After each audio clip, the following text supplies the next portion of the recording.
There's a saying in English, where angels fear to tread, fools rush in.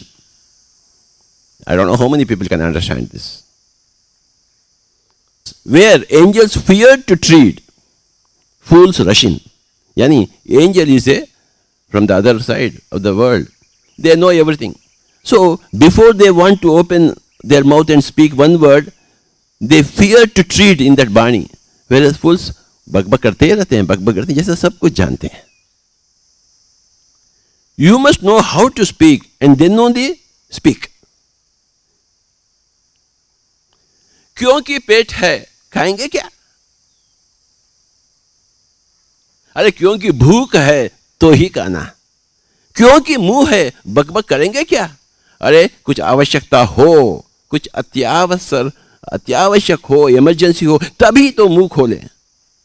Emergency हो तो तभी तो खावे. इमरजेंसी हो तो तभी तो सोचे. यूं ही सोचे.